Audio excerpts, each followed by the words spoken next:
Bokminah dalam pandangan mereka berdua, tubuhnya separuh manusia, separuh ular bagian bawahnya. Namun pandangan itu hanya sekejap, kembali berubah jadi wujud Bokminah yang tanpa busana sama sekali di hadapan mereka. Itu dalam wujud yang berbeda. Lelaki gagah, tampan, berwibawa. Hal serupa dirasakan oleh Yanto. Maya jadi seorang perempuan cantik bak seorang dewi yang turun dari kayangan. Rambut panjang terulai, kulit putih kuning langsat bercahaya. Kulitnya begitu mulus seperti kulit seorang bayi.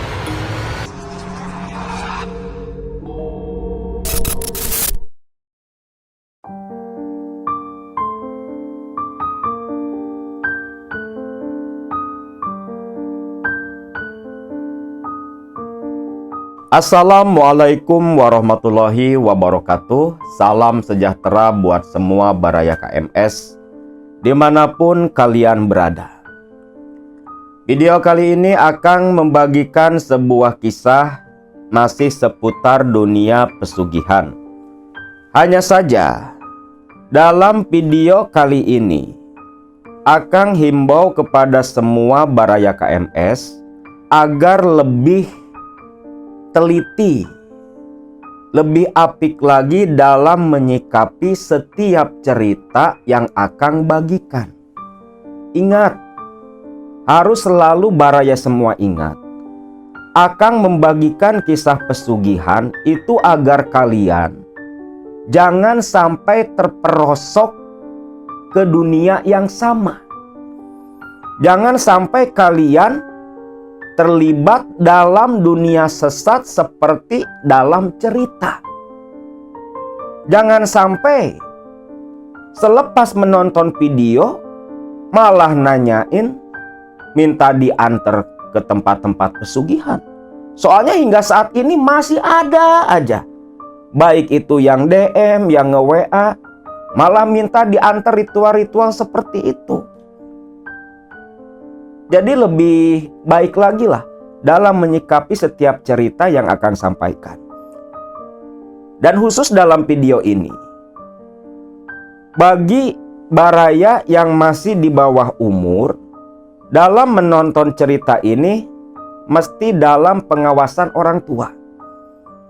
Karena dalam cerita ini banyak hal-hal yang bersifat vulgar, yang agak tak pantas didengarkan bagi mereka yang masih di bawah umur usia dewasa.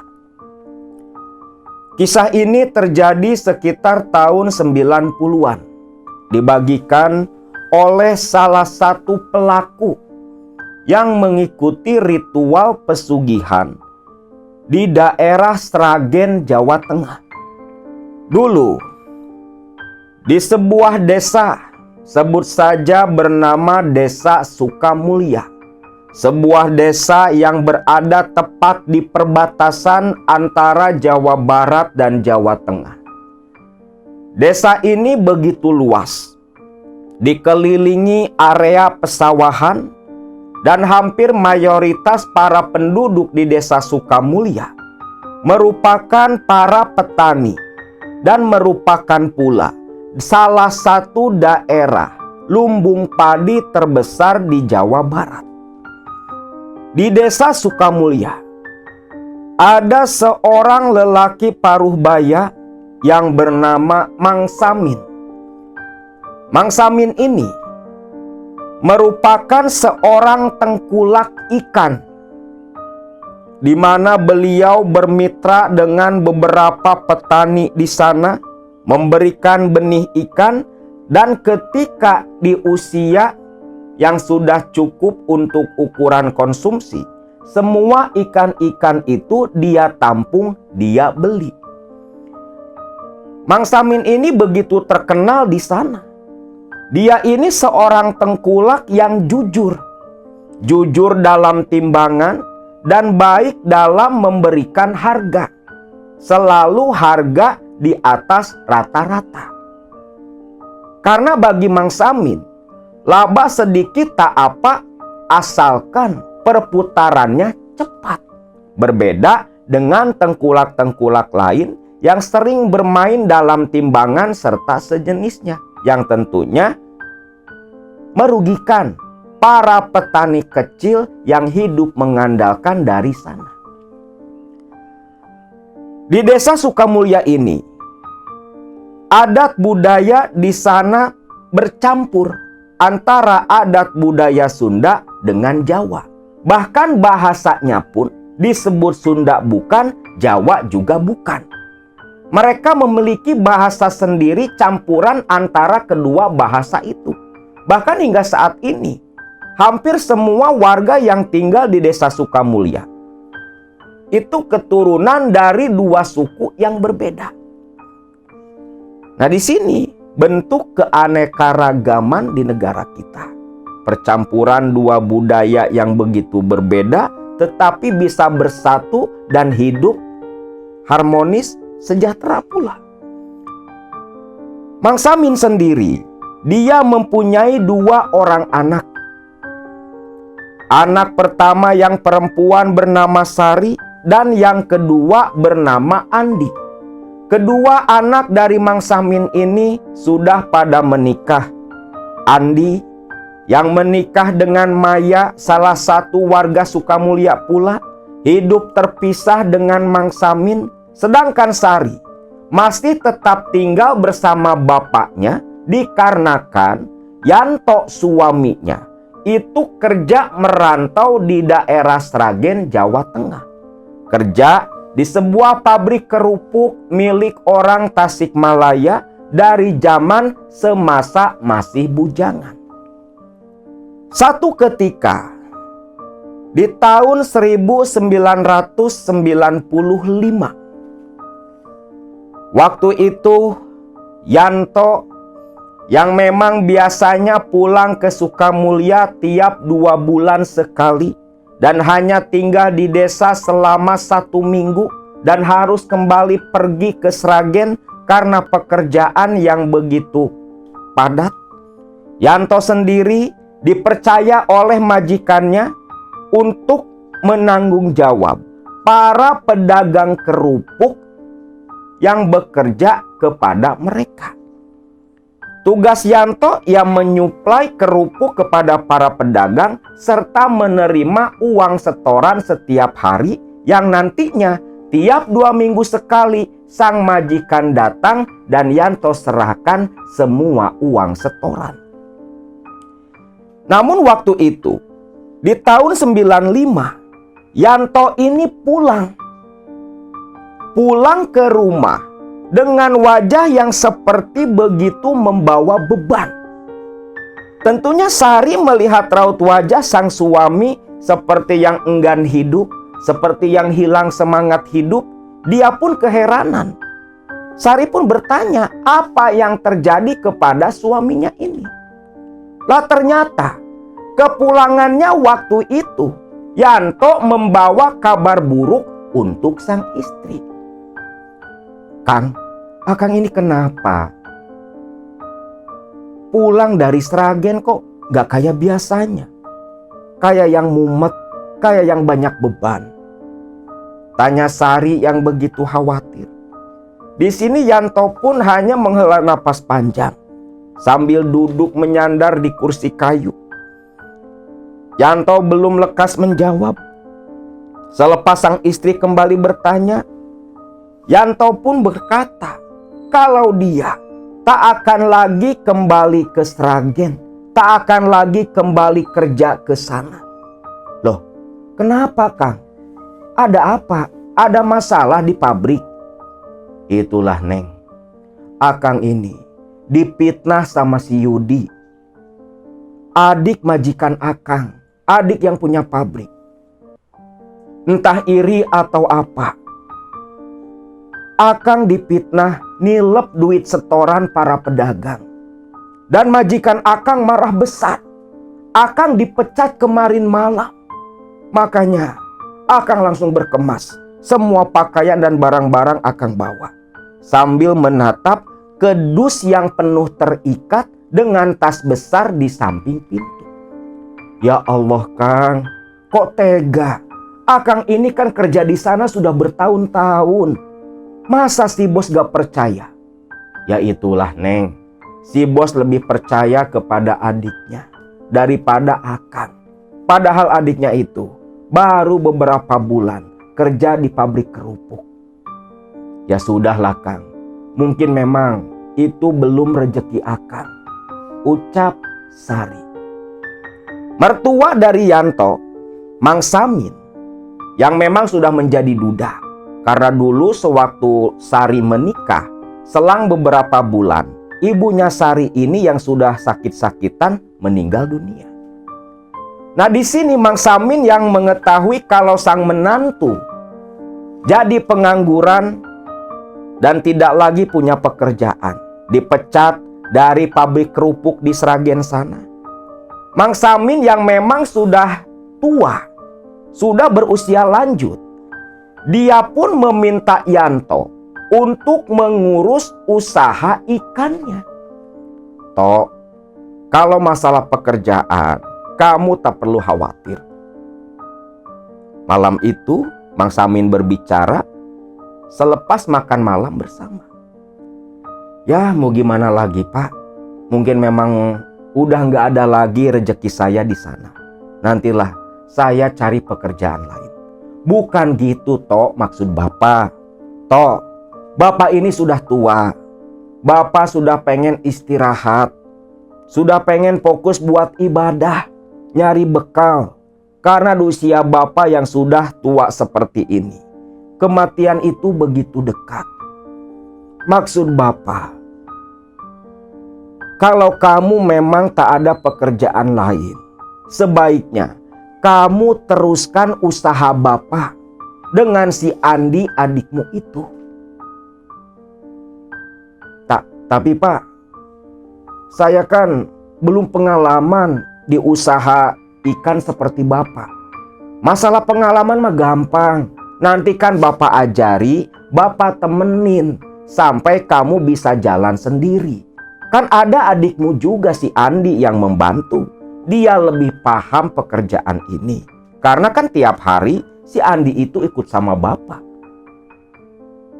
Mendengar itu Yanto pun hanya bisa menganggukkan kepala, menyetujui usulan dari sang mertua.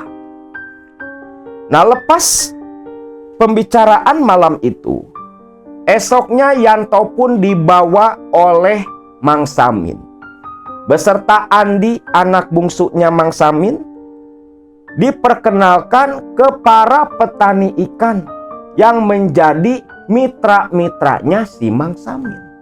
Yanto diperkenalkan sebagai pengganti dirinya. Mang Samin mau pensiun dari dunia perikanan, menyerahkan semua pekerjaan kepada sang menantu dan anak bungsunya. Dikenalkan ke para petani, diajari bagaimana cara menimbang dan cara langsung memanen ikan agar ikan tak cepat mati atau rusak dalam proses pemanenan. Bahkan diajari pula serta diperkenalkan kepada para pengepul ikan di kota.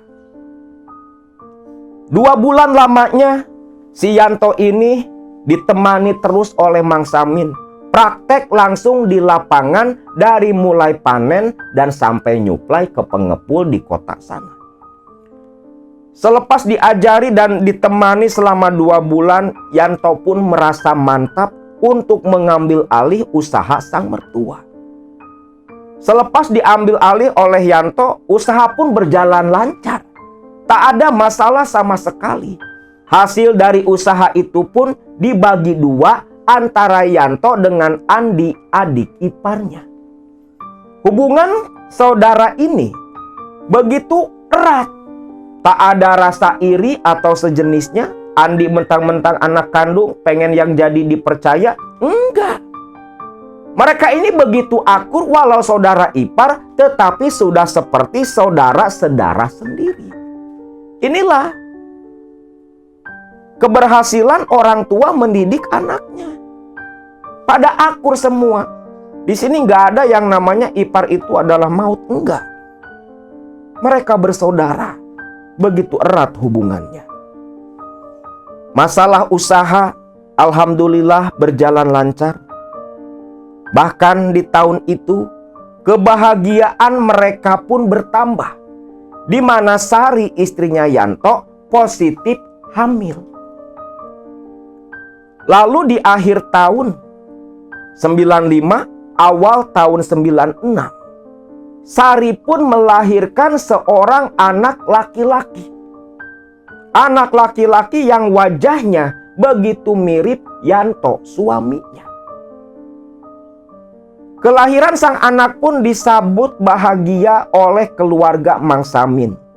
Ditambah Andi yang memang belum dikaruniai anak, Mang Samin pun begitu bahagia karena di akhir-akhir masa tuanya dia bisa menyaksikan kebahagiaan anaknya.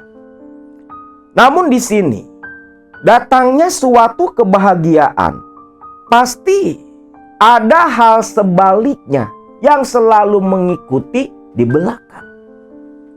Waktu itu, di tengah kebahagiaan rumah tangga mereka yang terasa komplit, usaha lancar, anak pun ada, ujian datang menimpa Yanto dan Sari. Usaha ikan yang diwarisi dari sang mertua mulai mengalami penurunan hasil. Banyak faktor yang mempengaruhi penurunan omset mereka. Bahkan cenderung terasa aneh oleh Andi dan Yanto. Ikan-ikan segar yang mereka panen dari kolam para petani, semua dalam kondisi baik. Namun ketika dibawa ke kota, di tengah perjalanan, ikan-ikan hampir sebagian mati. Tentunya tak laku lagi untuk dijual. Ikan-ikan yang mati di perjalanan ini itu sepanjang jalan pulang sampai dibagi-bagikan oleh Yanto dan Andi. Bukan hanya itu, bahkan di kolam empang milik Mang Samin yang menjadi tempat penampungan ikan sebelum diantar ke pengepul di kota, banyak pula ikan-ikan yang mati begitu saja. Padahal bukan musim hama, airnya bagus pula karena langsung dari irigasi. Membuat Yanto dan Andi betul-betul tak mengerti. Bahkan Mang Samin yang udah puluhan tahun tuh kerja bareng ikan istilahnya, sampai bingung juga. Nah disinilah, di tengah Andi, Yanto dan Mang Samin sedang menatap hamparan ikan-ikan mati di kolam mereka. Ikan yang baru diambil sehari lalu dari kolam-kolam petani. Andi nyeletuk, "Kang, ini mah kayaknya ada yang gak beres, Kang. Ini ikan-ikan punya kita kayak kena tenung." "Kena tenung? Tenung gimana maksud kamu, Di?" "Ya Akang bayangin aja, Kang. Kita ini udah hampir setahun loh jalanin usaha ini bareng-bareng. Gak ada yang salah dari proses panen dan sejenisnya, Kang. Ikan pun bagus-bagus, seger-seger. Gak ada lecet. Mati 1-2 ekor ya wajar. Tapi ini, Kang, masa satu kolam mati semua? Ini kayak yang kena tenung, Kang." "Iya, Jang. Bapak saja bingung. Memang ini ada yang tak wajar. Siapa yang tega mau menghancurkan usaha kita? Kita ini gak pernah bermasalah loh sama orang lain." "Kang, Andi ngomong seperti ini bukan tanpa alasan. Akang lihat," ucap Andi sambil menyodorkan sesuatu dari dalam saku bajunya. Begitu diterima oleh Yanto, terkejut Yanto. Yang disodorkan Andi itu lipatan kain kapan. Isinya kayak tanah atau apalah. "Ini kamu dapat dari mana?" "Di sana, Kang, di bawah tempat pengiloan ikan. Ini pasti ada yang jailin usaha kita, kan?" Mang Samin sendiri pun terkejut. Pahamlah Yanto, memang ada yang tak beres dengan usaha mereka. Lalu di sini Mang Samin pun menyarankan Yanto untuk mencari orang pintar. Karena masalah seperti itu harus dibalas pula, diselesaikan pula dengan hal yang serupa. Di sini Yanto dan Andi pun akhirnya ikhtiar. Dari mulai dukun, sesepuh, bahkan tokoh agama, mereka berdua datangi semua. Namun tak ada satu orang pun yang bisa menyelesaikan masalah Andi dan Yanto. Sekarang diobati, usaha lancar, bulan depannya kena lagi. Bahkan salah satu praktisi mengatakan, "Aduh Jang, ini mah Bapak nggak sanggup, soalnya sekarang diobati. Lah nanti minggu depan sudah ada yang nyerang lagi. Ini mah sampai kapanpun nggak bakal beres-beres. Bapak mah nggak sanggup Jang. Cari yang lain aja," ucap salah satu praktisi. Di sini Andi dan Yanto pun ya terus berusaha. Bahkan kalau dipikir-pikir, hasil jual ikan sekarang itu habis hanya untuk nyari dukun dan paranormal. Namun hasilnya tetap sama. Bahkan yang lucunya, ada salah satu dukun terakhir yang mereka datangi, itu malah menyarankan hal yang tak baik. Ujang, terus terang saja Jang, ini yang main tenung itu bukan orang sembarangan. Selain dia sendiri bisa, gurunya pun bukan 1-2 orang, dukunnya banyak. Gak mempan yang satu, yang lain turun tangan Jang. Ini gak bakal beres-beres Jang. Sebaiknya cari usaha lain. Atau kalau kalian berdua ingin cepat pulih dan ingin cepat kaya raya, ya sebaiknya kalian ngambil jalan muja. Karena dari santet kiriman ini, rezeki kalian ini sudah ditutup, dihijab oleh dukun-dukun suruhan orang yang iri dengan usaha kalian. Mendengar itu, Yanto dan Andi terkejut. Pantas saja warung milik Sari yang biasanya rame itu mendadak sepi pembeli barengan dengan usaha ikan yang langsung hancur-hancuran. Aduh Pak, apa nggak ada jalan lain Pak? Yo masa kami berdua harus muja? Ya cuman itu jalan satu-satunya Jang. Memangnya syaratnya gimana sih Pak? Kalau misal nih kita berdua mau muja? Tanya Andi yang agak penasaran juga tuh. Wah Jang, kalau muja tentunya syaratnya begitu berat. Mesti tirakat, puasa, tapa, sajen segala macam. Dan nanti tentunya harus ada tumbal. Dan biasanya yang diminta itu orang yang paling kita sayangi Jang. Waduh Pak. Tak kirain gampang Pak. Ternyata berat ya Pak. Ya berat Jang. Gak ada yang instan, gak ada yang gampang. Semua ada jalan dan perjuangannya masing-masing Jang. Kalau Ujang berdua mau, nanti Bapak bawa ke Keramat Buto Ijo. Ada tuh di daerah Kurung Hayam, di tengah hutan karet, ucap si dukun ini. Mendengar itu ya, Yanto dan Andi bukannya tergoda, malah makin mundur mereka. Enggak deh Pak, gak sanggup kita kalau harus nempuh jalan seperti itu. Gak apa-apalah Pak, biar kami berdua ikhtiar ke tempat lain. Ya sudah, mudah-mudahan saja usaha kalian bisa kembali pulih. Baik Pak, kalau begitu kami berdua pamit dulu Pak. Sebentar, mana uang rokoknya? Main pamit gitu aja, ucap si Andi nih. Udah gak bisa bantu malah minta uang rokok. Namun Yanto ya melihat adik iparnya ini seperti yang agak emosi.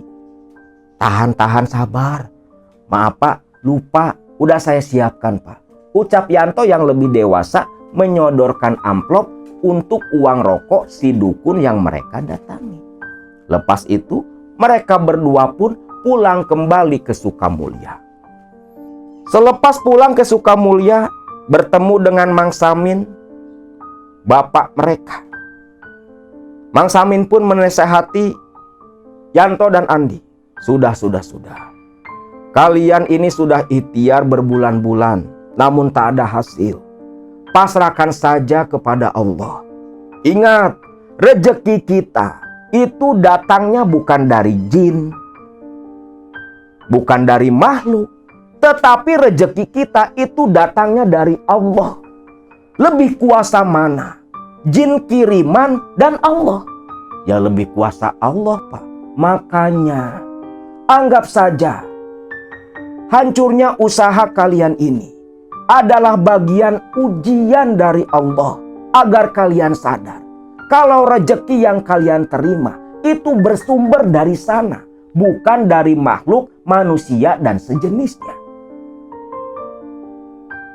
Andi dan Yanto pun hanya menundukkan kepala. Masuk akal apa yang dinasihatkan oleh Mang Samin bapak mereka.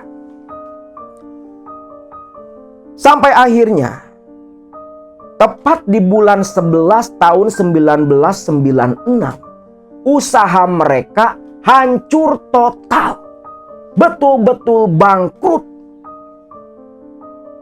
Dan selepas mereka betul-betul berhenti nih, masuklah beberapa tengkulak ke Sukamulya.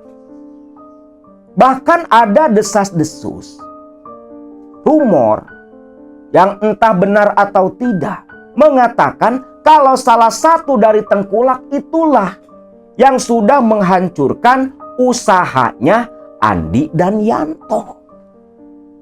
Kabar itu diterima Yanto dari salah satu petani ketika ngobrol dengan para tengkulak di warung kopi. Namun Yanto dan Andi yang menyikapi dengan senyuman saja. Mereka berdua ingat nasihat dari Mang Samin. Namun ya yang namanya manusia, awalnya dinasehati Mang Samin, masuk, bisa nerima. Namun ya karena sudah terbiasa usaha lancar, ngedadak hancur, yang tadinya bos jadi pengangguran. Tentunya goyah pula hati dan pikiran Yanto. Nah, satu malam Yanto yang sudah tak punya usaha waktu itu menyalahkan dirinya. Usaha yang dirintis sang mertua bertahun-tahun lamanya hancur selepas dia ambil alih. Yanto pun teringat ucapan si dukun terakhir yang nyaranin buat muja. Ya masa iya mesti ngikutin saran si dukun itu? Muja. Udah mah berat caranya, mesti ada tumbal juga. Ya Allah, apa nggak ada cara lain ya biar bisa bangkit dari keterpurukan ini? Pikir Yanto di depan teras rumahnya. Di tengah lamunannya itu, Yanto pun teringat seseorang ketika dia masih kerja di Sragen sana. Iya juga ya. Kenapa baru ingat? Kenapa dari dulu gak minta bantuan Mbah Parjo? Pikir Yanto. Mbah Parjo itu seorang dukun yang dulu sering membantu Yanto. Bahkan dari awalnya Yanto yang hanya penjual kerupuk keliling, dengan bantuan si Mbah Parjo naik pangkat tuh. Jadi penanggung jawab para pedagang kerupuk. Itu semua buah dari bantuannya Mbah Parjo. Si Mbah Parjo ini memang asli orang Sragen, tinggal di daerah desa Pendem, tak jauh dari Gunung Kemukus. Muja, Mbah Parjo. Iya juga ya. Mbah Parjo itu kan katanya salah satu juru kunci Gunung Kemukus. Baru teringat nih si Yanto. Ketika muncul nama Mbah Parjo di pikirannya, memori-memori lama yang sudah terkubur bertahun-tahun kembali terbuka. Yanto teringat dulu, sewaktu Yanto yang memang sebulan sekali sering mampir ke tempatnya Mbah Parjo, sekedar ngopi atau meminta doa, meminta nasihat masalah penglaris dan sejenisnya. Si Mbah Parjo ini pernah nawarin Yanto untuk melakukan ritual pesugihan di Gunung Kemukus. Dan ritualnya tak berat. Ritualnya itu hanya melakukan hubungan badan dengan pasangan yang bukan pasangan resmi. Sepertinya memang ini jalan satu-satunya. Tapi apa si Sari mau? Pikir Yanto. Lantas mau sama siapa juga yang nanti bakal jadi pasangan ritualnya di sana? Nyari di Sragen atau di Kemukus gak mungkin. Yanto tahu betul, waktu dulu di Kemukus sana itu yang ada malah para perempuan nakal yang menjual jasa kenikmatan dengan dalih ritual. Dan yang jelas pasti gagal. Akhirnya di sini selepas memantapkan hati dan pikirannya, Yanto pun mendiskusikan niatannya itu untuk ritual ke Gunung Kemukus. Dengan bantuan Simbah Parjo, langsung dia ceritakan, dia utarakan kepada Sari istrinya. Tak disangka, ternyata Sari langsung setuju. Bener Neng, kamu setuju kalau kita melakukan ritual itu di Gunung Kemukus? Ya gak apa-apalah Kang, toh buat masa depan kita juga. Tapi Neng, kira-kira siapa yang nanti akan jadi pasangan ritual di sana? Kang, Akang ini gimana? Kenapa gak coba saja Akang ngomong sama si Andi? Maksud kamu? Ya daripada sama orang lain Kang. Lebih baik kan sama keluarga sendiri. Iya sih. Ingat Kang, kalau sama keluarga sendiri kita ritual ke sana, rahasia kita bakal terjaga. Tapi Neng, udahlah Kang, coba saja dulu ngomong sama si Andi. Siapa tahu dia setuju. Toh si Andi juga lagi kelabakan, lagi butuh biaya besar. Dia kan sama nganggurnya seperti Akang.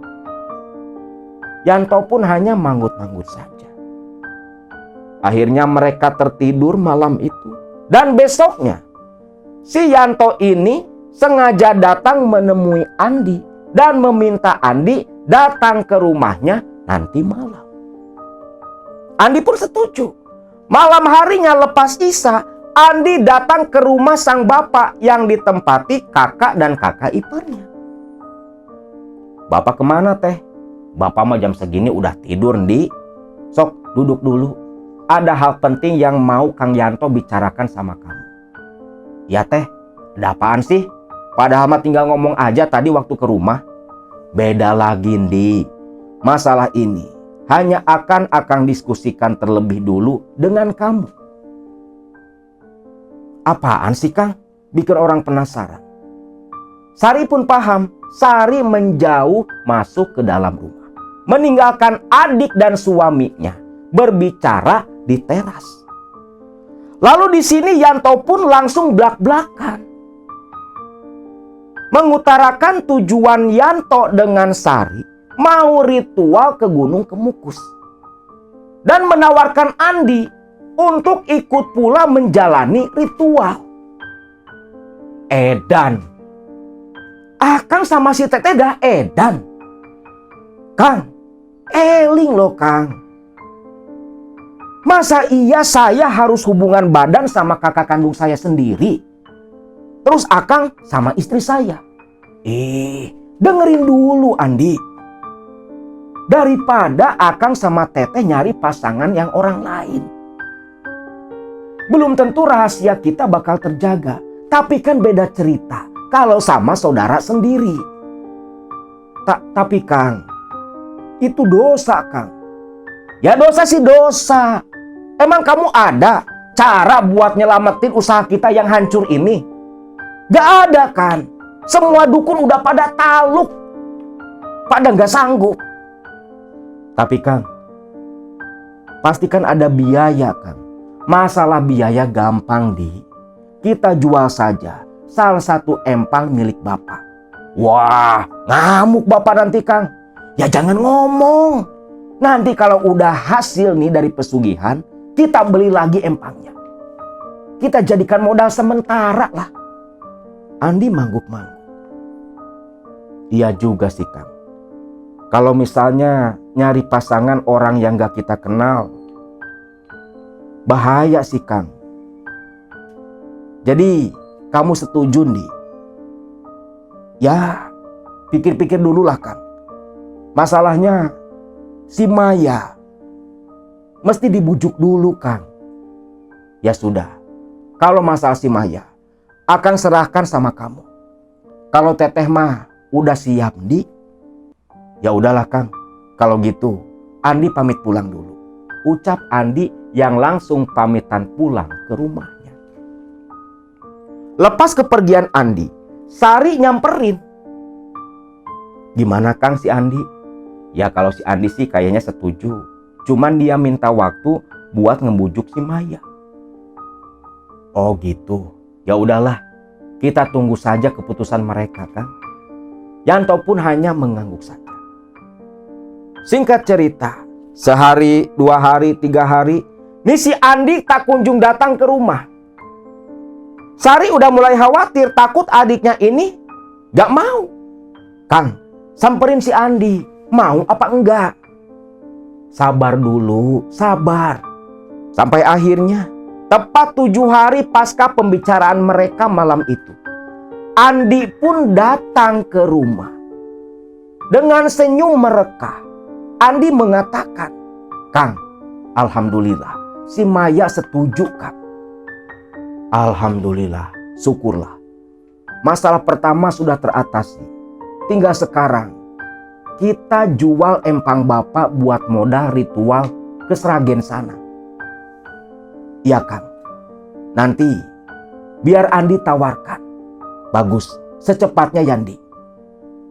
Memang kira-kira berapa sih Kang biaya yang mesti kita siapkan? Ya kalau pengen tenang, mesti adalah duit 2 juta mah. Ucap si Yanto. 2 juta tahun 90-an bro, beda sama 2 juta zaman sekarang. Gede nominalnya. 3 hari kemudian kolam pun laku. Dijual ke salah satu warga di sana. Tentunya tanpa sepengetahuan si Mang Samin.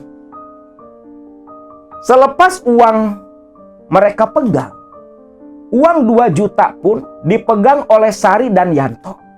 Lalu tepat pada tanggal 27 Desember tahun 1996, kedua pasangan ini Jumat malam Sabtu langsung berangkat ke Sragen, Jawa Tengah, menuju ke rumah Mbah Parjo yang katanya salah satu juru kunci Gunung Kemukus untuk meminta bantuan bimbingan pesugihan.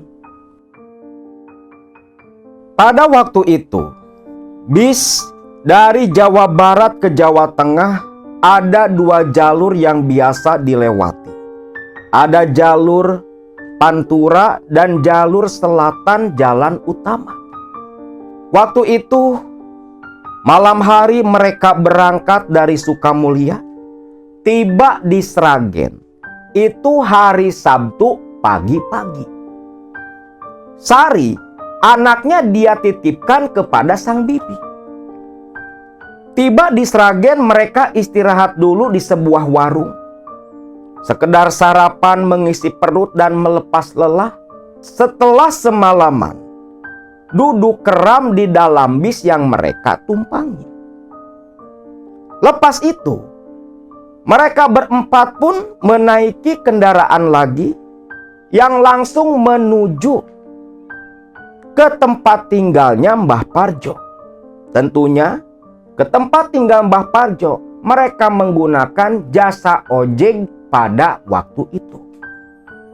Sekitar jam 8, mereka berdua tiba di depan sebuah rumah yang cukup besar, namun begitu sederhana. Rumah itu agak jauh dari para penduduk lain di desa itu. Rumah yang dindingnya terbuat dari gedek bambu, tapi terlihat begitu asri dan nyaman, dengan halaman yang begitu luas dan begitu bersih terawat. "Kang, ini rumahnya?" tanya si Andi. "Iya, Andi, ini rumahnya Mbah Parjo. Dulu Akang sering kemari. Namun ya, selepas Akang dipecat, Akang tak pernah lagi menginjakan kaki ke rumahnya Mbah Parjo. Yuk, kita masuk," ajak si Yanto. Tiba di depan pintu, Yanto beruluk salam. Tak lama suara serak laki-laki pun terdengar menjawab salamnya Yanto, lantas membukakan pintu. Ketika pintu terbuka, terlihat sesosok lelaki paruh baya, ya mungkin beda 5 tahunan lah dengan Mang Samin orang tua mereka.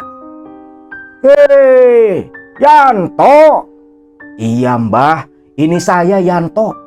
"Alhamdulillah, sehat, sehat Mbah. Syukur, masuk ke dalam," ajak si Mbah Parjo tersenyum sumringah melihat kedatangan Yanto. Mereka berempat pun masuk ke dalam, duduk di ruang tamu. Bo, ada si Yanto, Bo. Bawakan minuman," teriak Mbah Parjo dari ruang tamu. Tak lama, istri dari Mbah Parjo pun datang. Terkejut pula si Mbok Minah ini melihat Yanto yang sudah hampir setahun lebih tak pernah berkunjung ke rumah mereka. "Hei Yanto, kemana saja?" "Ya itulah Mbok, saya kan dipecat." "Loh, dipecat?" "Iya Mbok, saya dipecat. Maaf, dulu ndak sempat pamitan kemari." "Ya wis lah, ndak apa-apa. Sing penting kalian sehat. Ini siapa yang ikut denganmu?" "Nah, Mbok, kenalin. Ini istri saya Sari. Dan ini adik ipar saya, Andi dan istrinya Maya." "Oh, ya sudah. Si Mbok ambilkan minuman dulu," ucap Mbok Minah yang begitu ramah.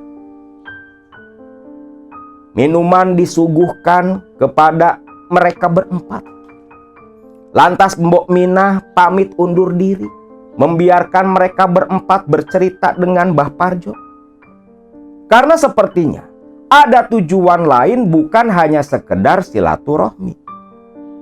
Lah di sini Yanto pun berterus terang kalau tujuan utamanya ke Sragen menemui Mbah Parjo, menanyakan masalah pesugihan di Gunung Kemukus yang dulu pernah Mbah Parjo tawarkan kepada Yanto. "Yakin kamu Yanto?" "Yakin Mbah. Usaha saya hancur-hancuran Mbah. Semua dukun tak datangi, tak ada yang sanggup Mbah. Cuma ini Mbah, jalan yang bisa saya pikirkan." "Yanto, kau harus ingat, ritual ini mengharuskan kamu melakukan hubungan badan dengan perempuan yang bukan pasanganmu. Apa istrimu setuju?" tanya Mbah Parjo. "Gak apa-apa Mbah, saya setuju Mbah. Bahkan pasangannya pun ikut pula dengan kami Mbah." "Hah? Jadi maksud kalian?" "Iya Mbah, sudah saya diskusikan lebih dulu dengan istri dan adik ipar saya Mbah. Saya nanti berpasangan dengan Maya. Dan istri saya Sari Mbah berpasangan dengan Andi Mbah." Edan kamu Yanto. "Ya gimana lagi Mbah? Daripada dengan orang lain yang tak jelas.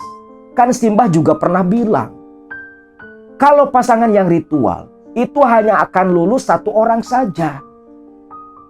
Jadi ya ini alternatifnya, Mbak. Kalau saya dengan Maya, misalnya saya yang tak lulus berarti Maya yang lulus. Sari dengan Andi adiknya. Kalau Andi yang gak lulus kan Sari yang lulus. Kan untung, Mbak. Toh usaha kami ini usaha bersama, Mbak. Usaha keluarga. Maka sudah sepatutnya kami pula yang mencari solusi untuk masalah kami sendiri, Mbak. Yo wis lah. Simbah sanggup bantu. Tapi syarat-syarat ritualnya itu cukup banyak. Gak apa-apa, Mbak. Hitung saja, Mbak. Kira-kira berapa yang mesti kami sediakan untuk syarat ritual sampai ritualnya selesai, Mbak. Untuk 2 orang, semuanya sekitar 600.000. Untuk keperluan sesaji dan yang lainnya. Dan selama ritual nanti, kalian berempat akan tinggal di rumahnya Simbah. Dan kalian harus bertukar pasangan dari detik ini juga. Kamu dengan Maya. Dan kamu Sari dengan Andi, adik kandungmu sendiri. Mereka berempat mengangguk paham. Karena memang sudah siap kan dari awal sebelum berangkat ke Sragen. Ini benar-benar gila. Sari dengan adik kandungnya sendiri, Yanto dengan Maya, adik ipar sendiri pula. Lalu Simbah Parjo ini berkata, kalau ritual itu akan dilakukan selama 6 hari. Dan sebagian besar ritual akan dilakukan di kediamannya Mbah Parjo. Andi tak keberatan. Lantas Andi pun beserta Yanto menyerahkan uang untuk keperluan ritual, termasuk untuk biaya ala kadarnya mereka menginap dan makan di kediamannya Mbah Parjo. Waktu itu yang diserahkan sekitar 800.000 rupiah. Langsung diterima Mbah Parjo. Mbah Parjo serahkan kepada Mbok Minah, istrinya, yang biasa membantu menyiapkan keperluan sesaji dan ritual para peziarah yang minta bantuan Mbah Parjo. Tapi apakah Mbah Parjo ini juru kunci utama Kemukus? Bukan. Dia hanya praktisi yang sering bawa orang ke Kemukus. Dan kebetulan tinggal di desa Pendem. Lokasi tempat beradanya Gunung Kemukus itu sendiri. Lebih tepatnya kalau Gunung Kemukus ini ada di Padukuhan Kadumuter. Desanya ya desa Pendem. Lepas itu semua urusan sudah selesai. Yanto sekeluarga pun dipersilahkan Mbah Parjo untuk istirahat. Mbah Parjo menyediakan 2 kamar di kediamannya. 1 kamar langsung ditepati oleh Yanto dan Maya. Kamar 1 lagi oleh Andi dan Sari yang sudah ditetapkan sebagai pasangan ritual pesugihan Gunung Kemukus. Untuk ritual pertama, kata Simbah Parjo akan dilakukan malam itu juga. Sore hari, Simbok Minah ini sibuk menyiapkan sesaji, jajanan pasar, umbo rampe, dupa. Begitu komplit, beberapa botol minyak wangi pula.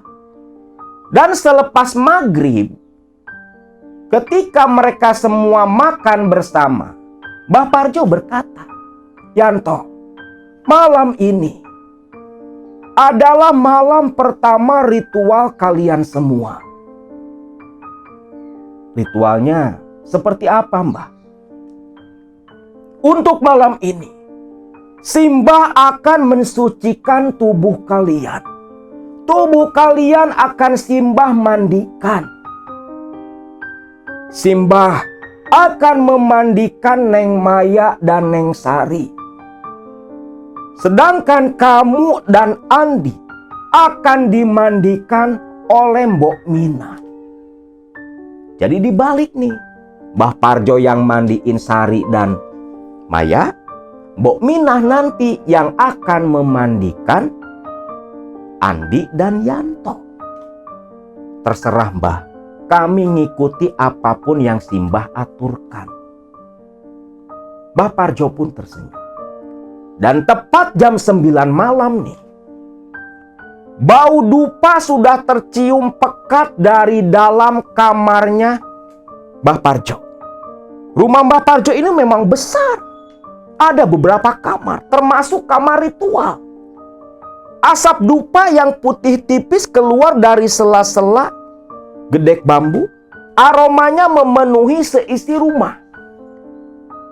Ditambah penerangan di rumah Mbah Parjo waktu itu masih menggunakan lampu teplok dan patroma. Suasana terasa mencekam dan begitu menyeramkan. Lalu si Mbah Parjo memanggil Maya dan Sari ke kamar ritual. Kang, itu dipanggil Mbah Parjo. Ya sudah, kalian berdua langsung temuin Mbah Parjo. Sari dan Maya pun langsung menuju ke kamar ritual yang terbuka. Masuk ke dalam kamar yang begitu gelap. Pintu kembali tertutup. Tak berselang lama, Mbah Parjo keluar diikuti oleh Maya dan Sari yang berjalan tanpa busana sama sekali. Gak ada selembar benang pun. Bahkan berjalan keluar ini sambil nutupin dada dan bagian intimnya. Dibawa Mbah Parjo ke belakang rumah. Mereka akan dimandikan di lubuk kamar mandi. Jadi lubuknya ini, kamar mandinya kan terpisah di luar. Itu tanpa atap. Dan tingginya hanya sebatas dada. Kalau berdiri ya bisa nolol keluar. Nah di sini, si Mbah Parjo meletakkan nampan yang berisi sesaji berupa umbo rampe jajanan pasar. Lantas duduk bersila membakar beberapa batang dupa yang langsung dia tancapkan. Ketika asap dupa menyala, Mbah Parjo ini kumat kamit membaca mantra. Lantas berdiri dan berbalik. Neng Maya, Neng Sari, sudah tiba waktunya. Kalian berdua akan Simbah sucikan. Baik Mbah, masuklah ke dalam. Pintu kamar mandi didorong Mbah Parjo. Maya dan Sari pun masuk ke dalam kamar mandi yang cukup luas. Dan di dalam kamar mandi itu sudah ada 2 gentong air yang penuh dengan taburan kembang 7 rupa sebagai topping atasannya. Lalu di sini, Mbah Parjo kembali membakar dupa pula. Lantas Mbah Parjo berkata, selama kalian dimandikan nanti, pejamkan mata. Dan apapun yang terjadi, biarkan saja. Ucap si Mbah Parjo. Jadi mereka ini menjamin mata pas posisi mandi. Dan apapun yang terjadi nanti, mereka nggak boleh bergerak atau pergi. Mereka berdua pun paham. Ketika mata dipejamkan, Mbah Parjo pun mulai membaca jampi-jampi dan mengasapi tubuh mereka dengan asap dupa. Lepas itu dupa disimpan. Yang pertama dimandikan adalah Sari, istrinya si Yanto. Guyuran demi guyuran air bercampur kembang menerpa sekujur tubuhnya Sari. Namun di sini, ketika Sari sedang dimandikan, tangan-tangan keriput dari Mbah Parjo menggosok-gosok sekujur tubuhnya Sari. Bukan ngegosok daki, bukan. Sambil baca jampi-jampi, tangan-tangan keriput si Mbah Parjo ini menggosok perlahan dan menggerayangi tubuhnya Sari. Sari dilecehkan oleh aki-aki tua, oleh si Mbah Parjo. Namun Sari tak bisa berbuat apa-apa. Itu sudah bagian ketentuan dari ritual. Mereka paham resikonya. Bahkan Sari mulai terbangkitkan birahinya. Jadi si Mbah Parjo ini malah seperti merangsang Sari. Jari-jari peot si Mbah Parjo perlahan mulai menyasar ke bagian intimnya Sari. Tentu saja Sari pun tak bisa lagi menahan erangannya. Dia mengerang-ngerang, mendapatkan rangsangan bertubi-tubi dari dukun tua Simbah Parjo ini.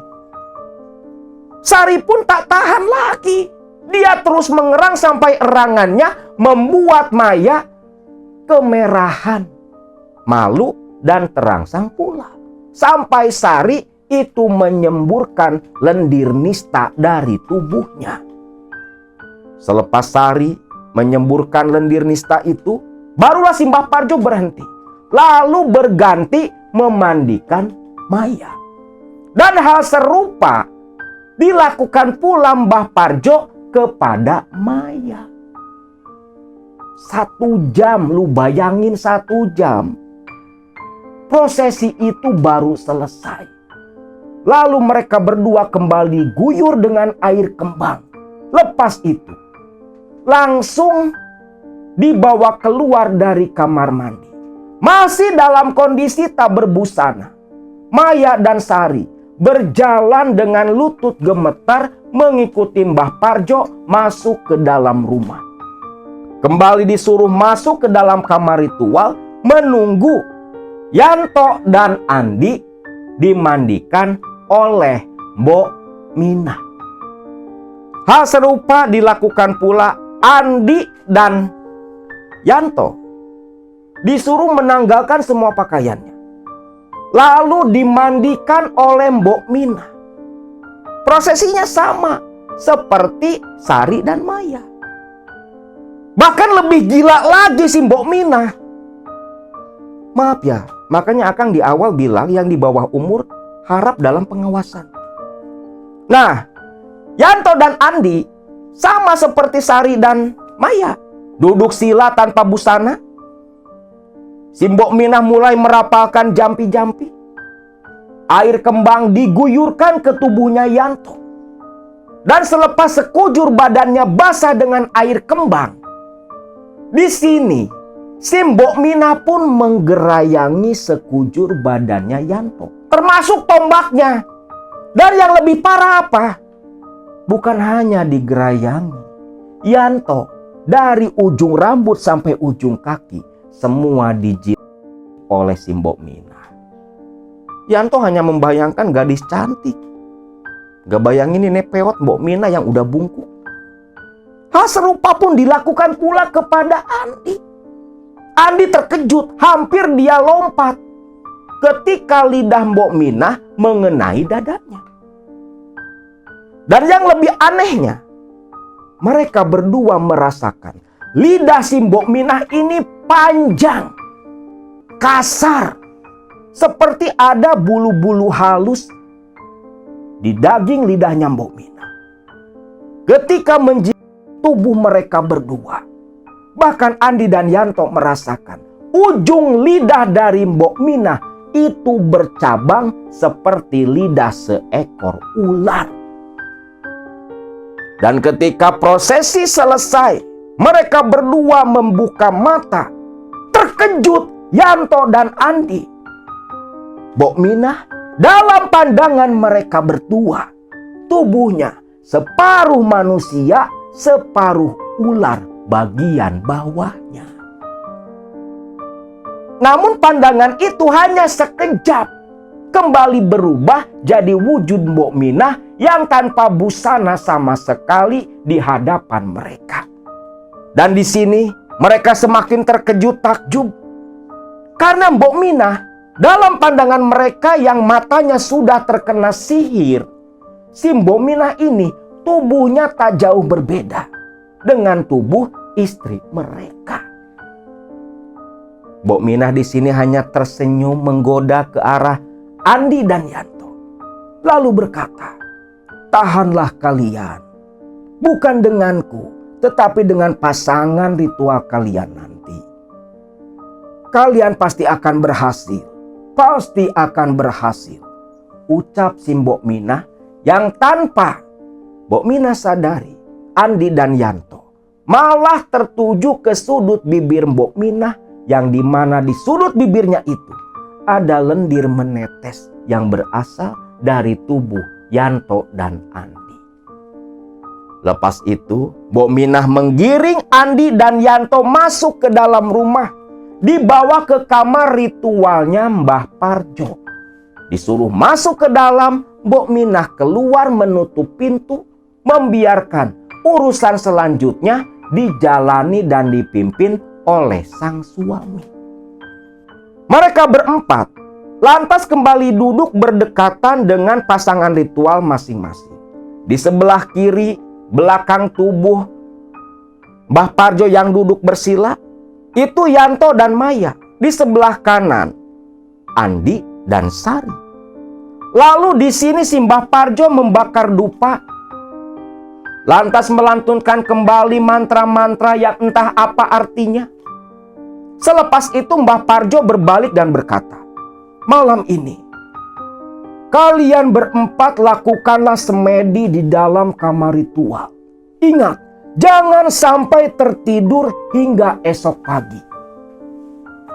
Besok malam, kalian berempat akan simbah bawa ke Gunung Kemukus." Mereka berempat mengangguk dan Mbah Parjo keluar dari kamar ritual, meninggalkan kedua pasangan orang laknat ini semedi di dalam kamar ritual yang begitu gelap tanpa penerangan. Malam itu mereka berempat melakukan semedi sesuai instruksi dari Mbah Parjo. Tak ada yang terjadi malam itu. Esok paginya, barulah mereka berempat diperbolehkan keluar, mandi, lalu makan bersama. Lantas di sini, Mbah Parjo pun menjelaskan ritual selanjutnya yang harus mereka jalani. Nah, penyucian diri semalam sudah selesai dilakukan. Untuk malam ini, nanti malam, kalian berempat akan simbah bawa ke Gunung Kemukus. Nanti setibanya di sana, kalian dengan pasangan ritual masing-masing akan simbah mandikan di Sendang Ontrowulan. Lepas itu, kita akan langsung berziarah ke makam Pangeran Samudra, lalu pulang untuk melanjutkan ritual selanjutnya. Baik Mbah, atur-atur saja Mbah. Kami hanya akan mengikuti semua yang simbah aturkan. Bagus, memang harus seperti itu, ucap si Mbah Parjo. Malam harinya lepas maghrib, mereka berempat pun dipimpin oleh Mbah Parjo, dibawa langsung ke Kemukus. Tiba di Kemukus ternyata banyak orang pula yang datang berziarah dan mau ritual seperti mereka. Namun kalau orang lain ritualnya seperti apa, Andi dan Yanto ini nggak tahu. Karena mereka berempat ini dibimbing langsung oleh praktisi. Jadi bawa dukun sendirilah. Soalnya kan kalau di Kemukus sendiri ya hal tabu seperti itu nggak dianjurkan gitu. Itu bawaan orang-orang dari luar seperti ritual seks bebas dan sejenisnya. Nah, tiba di Kemukus langsung diantar Mbah Parjo menuju ke Sendang Ontrowulan. Wah, di sana penjual bunga ini sudah duduk berderet. Ya karena memang mandinya pakai taburan kembang 7 rupa. Yanto dan Maya dimandikan terlebih dulu. Lepas selesai, giliran Andi dan Sari dimandikan pula di dalam. Selepas selesai rangkaian ritual mandi yang memakan waktu setengah jam lamanya, mereka berempat dibawa Mbah Parjo untuk beristirahat terlebih dulu. Lalu tepat jam 7 malam, mereka pun dibawa naik menuju ke makamnya Pangeran Samudro di puncak Bukit Kemukus. Dari Sendang Ontrowulan ya agak lumayan jaraknya. Sendang Ontrowulan di bawah di kaki bukit, kalau makamnya di puncak. Mereka berempat pun dibawa menuju ke makamnya Pangeran Samudro. Ini cuman seremonial aja nih ternyata. Tiba di makam Pangeran Samudro, mereka berempat dibawa berziarah di sana, memohon kelancaran ritual yang sedang mereka berempat jalani. Lepas selesai ziarah di makam Samudro, nyimpen sesajen dan sejenisnya, mereka berempat kembali dibawa pulang ke rumahnya Mbah Parjo. Dan di rumah Mbah Parjo, di 2 kamar tempat tidur mereka, sudah ada sesaji dan dupa yang menyala. Di ruang tamu, Mbah Parjo menasehati mereka berempat. Ingat, malam ini kalian akan melakukan hubungan badan dengan pasangan ritual kalian. Namun apa yang nanti dalam penglihatan kalian, atau apa yang nanti kalian saksikan dan kalian rasakan, jalani saja. Itu bagian dari ritual, bagian dari perjuangan kalian. Paham? Paham, Mbah? Kami paham. Kalau begitu, mulailah, masuklah ke kamar kalian. Di sini Yanto menggandeng tangan Maya, adik iparnya, masuk ke dalam kamar. Sari pun sama, digandeng tangannya oleh Andi, adik kandungnya sendiri. Selanjutnya, ya kalian paham sendiri apa yang mereka berempat ini lakukan. Namun saat prosesi ritual hubungan badan di dalam kamar ini, ditemani aroma dupa yang begitu wangi, dengan kamar yang remang-remang penerangan dari lampu templok, keanehan mereka alami, di mana pandangan mereka terhadap pasangan ritual itu pandangan dohirnya berbeda. Yanto melihat Maya wujudnya seperti nenek tua, masih segeran Mbok Minah. Lah ini mah lebih peot dari Mbok Minah. Giginya hitam ompong, baunya anyir. Maya pun sama, melihat sosok si Yanto itu seperti aki-aki, tak jauh berbeda dengan apa yang ada dalam penglihatan Yanto. Sedangkan di kamar lain, Andi melihat kakaknya itu rambutnya awut-awutan kayak kuntilanak. Bukannya pucat, ada lelehan darah di sudut mata. Wajahnya sari dalam pandangan Andi, itu kulitnya seperti ada luka bakar. Baunya busuk. Dan Andi dalam pandangan Sari lebih parah lagi. Matanya bulat besar tanpa kelopak. Taring mencuat, lidah terjulur meneteskan lendir. Rambutnya gimbal, telinganya runcing, seperti butok kerdil. Namun walau seperti itu, birahi mereka begitu tinggi, seperti terkena pengaruh dari aroma dupa dan ritual di Gunung Kemukus. Dan selanjutnya, sampai dini hari, mereka berempat melakukan hubungan badan di dalam rumah Mbah Parjo yang jauh dari rumah para penduduk. Semalaman itu hanya terdengar erangan demi erangan manusia-manusia laknat di dalam kamar rumah Mbah Parjo. Pagi harinya mandi junub. Dan ritual itu terus mereka lakukan setiap malam hingga malam kelima. Dan selama 5 hari itu ritualnya sama. Maghrib dibawa ke Kemukus, mandi di Sendang Ontrowulan, ziarah ke makam Pangeran Samudro, pulang ke Mbah Parjo, melanjutkan ritual hubungan badan. Dan setiap malam wujud itu berubah-berubah, gak sama. Tapi yang jelas, mereka merasakan ketika akan melakukan ritual hubungan badan, ada entitas lain yang merasuk dan menguasai tubuh mereka, namun dalam kondisi sadar. Dan Mbok Minah tak pernah lagi terlibat dalam ritual-ritual itu. Mbok Minah hanya terlibat dalam ritual pertama dan hanya menyediakan sesaji serta sejenisnya. Tak terasa tibalah malam terakhir. Hari Kamis malam Jumat bertepatan dengan malam Jumat Pon. Malam Jumat Pon di Kemukus itu puncaknya ritual. Ramai orang berdatangan dari berbagai penjuru.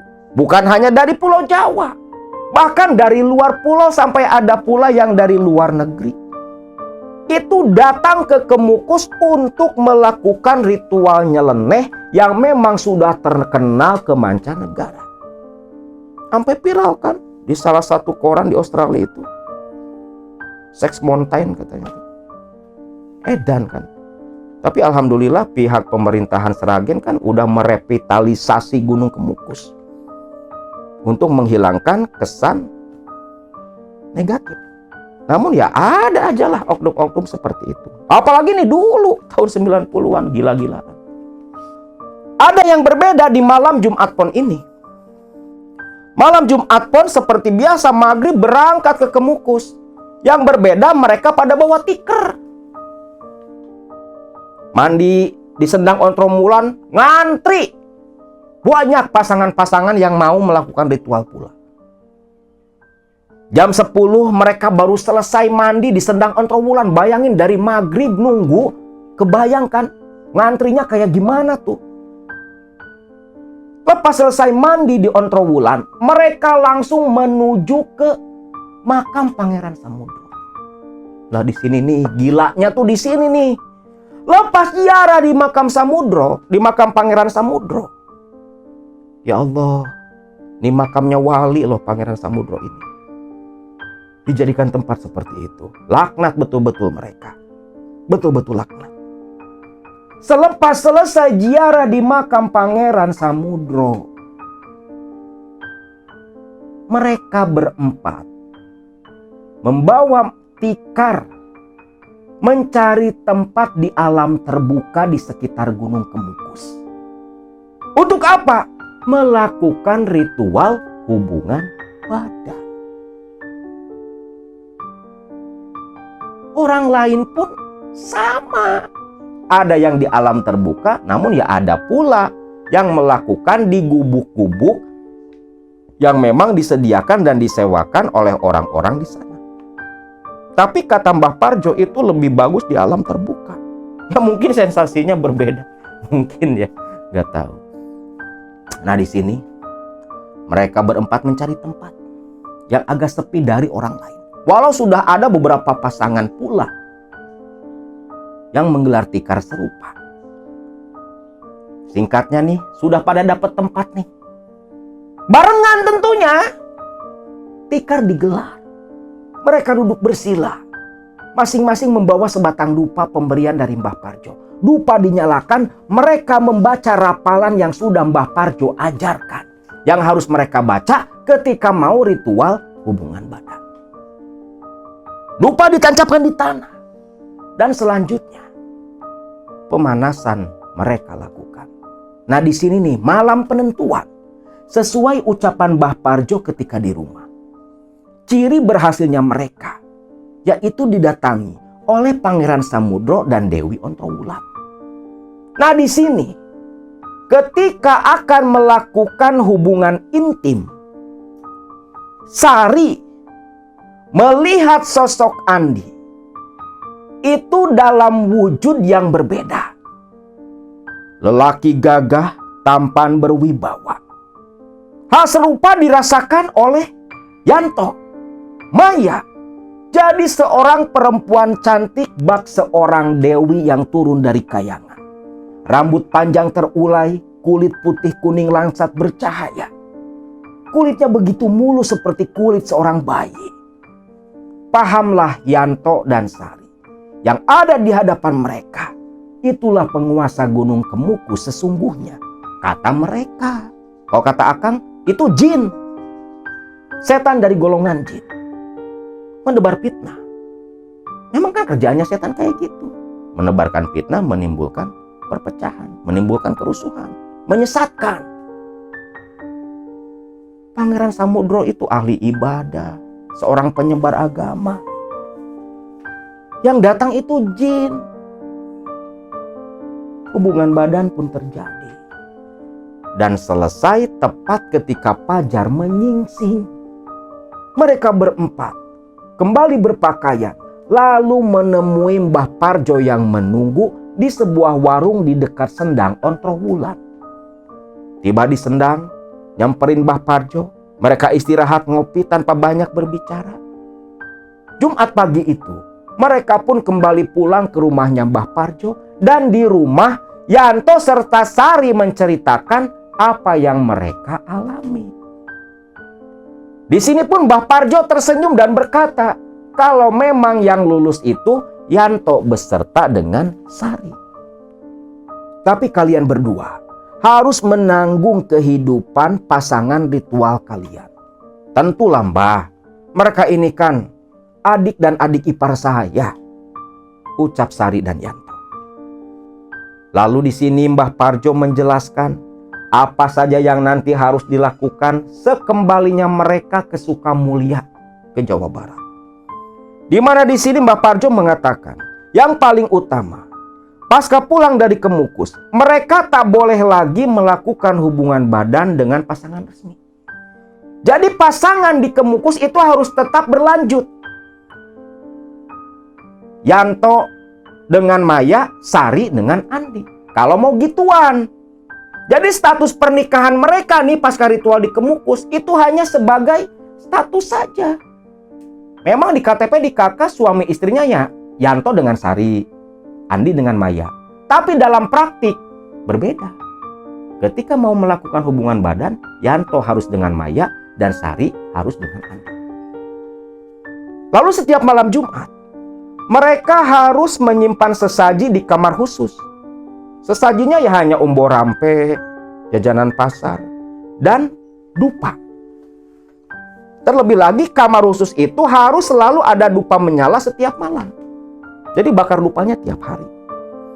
Dan setiap bulan Muharram, malam 1 Suro, mereka harus sudah ada di Kemukus. Melakukan ritual sembelih kambing di tempatnya Mbah Parjo sebagai bentuk syukur atas nikmat yang sudah diberikan Pangeran Samudro. Dan sebagai bentuk simbol tumbal. Ternyata ada tumbal pula dalam ritual Gunung Kemukus. Yanto, Andi, Sari, dan Maya pun memahami semua itu. Lantas, hari Jumat itu pun, mereka hanya beristirahat seharian. Dan malam harinya, malam Sabtu, mereka kembali pulang ke Sukamulya, Jawa Barat sana. Singkat cerita, setibanya di Sukamulya, mereka pulang ke rumah masing-masing. Dan ketika Yanto ditanya oleh bapak mertuanya, Mang Samin, Yanto hanya menjelaskan kalau dia habis ikhtiar, meminta tolong kepada seseorang yang dia kenal di daerah Sragen untuk membantu menyingkirkan santet kiriman dari orang yang tak suka dengan usaha yang mereka kelola. Nah, beberapa hari kemudian, tanpa modal sepeser pun, mereka memulai usahanya kembali. Di sini keajaiban dari ritual di Kemukus mereka rasakan sendiri. Para petani itu dengan sukarela menjual ikan-ikan mereka kepada Yanto dan Andi dengan pembayaran yang ditangguhkan. Dan yang biasanya banyak masalah ikan mati, baik di kolam penyimpanan, penampungan, atau ketika disalurkan di perjalanan, itu tak lagi terjadi. Bahkan ada yang mati 1-2 ekor pun, yang dulu gak diterima nih sama para tengkulak di kota, itu dibayar. Bahkan bayaran yang mereka terima itu lebih tinggi dengan alasan kualitas ikan mereka lebih baik dari orang lain. Nah, dari sini keuntungan pun terus mengalir deras. Usaha yang bangkrut bangkit kembali, bahkan hanya dalam hitungan bulan berkembang begitu pesat. Kolam yang dulu dijual buat modal ke Kemukus udah dibeli lagi. Bahkan ditambahin 500.000 kepada si pembeli kolam itu. Uang itu mengalir seperti derasnya aliran sungai dengan berbagai cara. Sampai akhirnya di tahun 1998 mereka sudah tiba waktunya kembali ke Gunung Kemukus untuk ritual. Sama, datang ke Mbah Parjo, mandi di Sendang Ontrowulan, lalu ke makam Pangeran Samudro, pulang ke rumah Mbah Parjo, hubungan badan dengan pasangan ritual. Dan esoknya, di tanggal 1 Muharram, Mbah Parjo melakukan ritual penyembelihan seekor kambing. Namun sebelum itu Mbah Parjo berkata, siapa yang akan kalian jadikan tumbal? Yang jadi tumbal ini harus salah satu anggota keluarga kalian. Terkejut dong mereka berempat. Namun ya yang namanya mereka udah jalanin ritual pesugihan, udah mereka ini seperti manusia setengah setan, bukan manusia setengah dewa, ini manusia setengah setan, setengah iblis malah. Setelah berpikir panjang, mereka pun sepakat akan menumbalkan Mang Samin. Mbah Parjo sampai tertawa terbahak-bahak. Penyembelihan kambing pun dilakukan. Seekor kambing hitam jantan disembelih oleh Mbah Parjo. Yang tanpa mereka sadari, ketika dikemukus di rumah si Mbah Parjo nyembelih kambing hitam di tanggal 1 Muharram itu, di Sukamulya, maut mengintai sosok Mang Samin. Selepas ritual selesai, malam 2 suro mereka pulang ke Sukamulya. Dan begitu pulang ke Sukamulya, tiba di rumah Mang Samin yang ditempati Sari dan Yanto. Andi dan Maya pun ikut hadir datang ke sana. Mereka menyaksikan bapak mereka, Mang Samin, sudah kaku tak bernyawa di atas ranjang tempat tidurnya.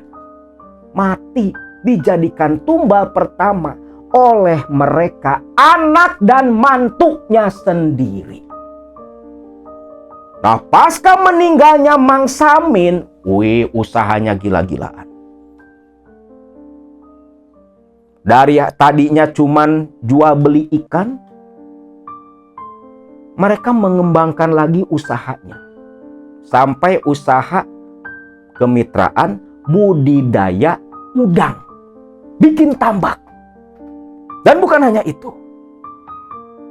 Karena usaha di bidang perairan nih, ikan-ikanan, berhasil, pesat. Rumah udah mewah, mobil mereka masing-masing punya.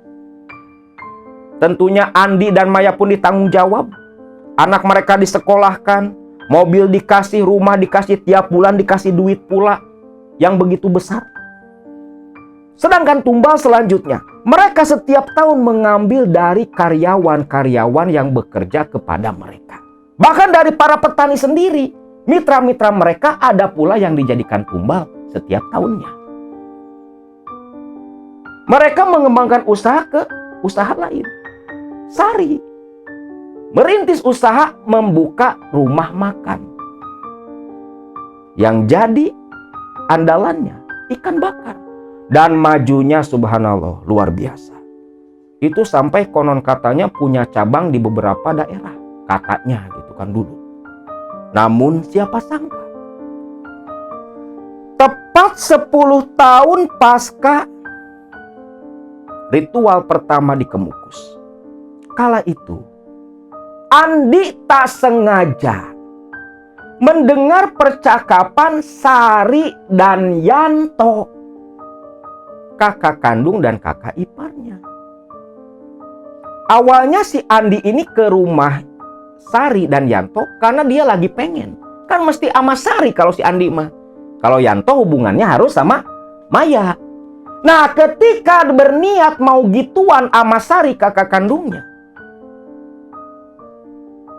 Andi mencuri dengar percakapan Sari dan Yanto yang ternyata untuk tahun ke-10 di tahun 2006, Yanto dan Sari berniat akan menumbalkan Andi, adik kandung Sari sendiri. Karena tanpa Andi ketahui, ketika tahun 2005 ke Kemukus menemui si Mbah Parjo untuk ritual tahunan, Mbah Parjo memperbolehkan menumbalkan si Andi dan Sari tinggal cari pengganti pasangan ritual. Hal itu dilakukan karena Yanto ingin menguasai semua harta tanpa keterlibatan Andi. Kalau Maya itu jelas memang pasangannya Ritual si Yanto. Dan Maya akan dijadikan istri kedua oleh si Yanto ini. Mendengar itu, Andi terkejut bukan main. Dengan penuh amarah, penuh emosi, Andi pulang ke rumah. Emosi dan amarah akhirnya kalah dengan rasa takut. Dan betullah, di bulan Muharram waktu itu, di 2006, Yanto dan Sari beserta Maya pergi ke Kemukus tanpa mengajak Andi. Kecurigaan Andi pun semakin menjadi-jadi. Andi yang tak mau mati jadi tumbal, dia pun mencari solusi. Sampai akhirnya, singkatnya nih, ketika Andi merasakan ada yang tak beres, merasa selalu diikuti kemanapun dia pergi, Andi menemui seorang kiai. Dan kiai itu mengatakan memang si Andi ini mau dijadikan tumbal oleh kakak kandungnya sendiri. Maka dibantulah oleh si kiai itu dengan syarat Andi tobat dari 10 tahun bermaksiat melakukan ritual pesugihan. Andi pun tobat di bawah bimbingan si kiai tersebut. Dan pasca selamat dari tumbal kakak kandungnya sendiri, Andi memilih meninggalkan Maya dan meninggalkan semua harta hasil pesugihan. Pergi sendiri menjauh dari Sukamulya. Bahkan memilih merantau keluar kota dan memutuskan hubungan dengan Yanto, Sari, serta Maya, istrinya. Sampai berpuluh-puluh tahun lamanya. Hingga saat ini Andi tak pernah lagi menghubungi keluarganya. Mungkin Yanto dan Sari serta Maya sudah menganggap Andi ini mati. Tapi sebenarnya Andi hingga saat ini masih hidup. Dan selepas memendam puluhan tahun masalah ini, Andi pun membagikan kisah pesugihan di Gunung Kemukus yang dia jalani sebagai bentuk pengingat dan pelajaran untuk baraya semua agar jangan terjerumus ke hal yang serupa. Sedangkan untuk pasangan Sari dan Yanto hingga saat ini masih ada, usahanya tetap berjalan dan mungkin masih tetap melakukan ritual pula ke Gunung Kemukus sana.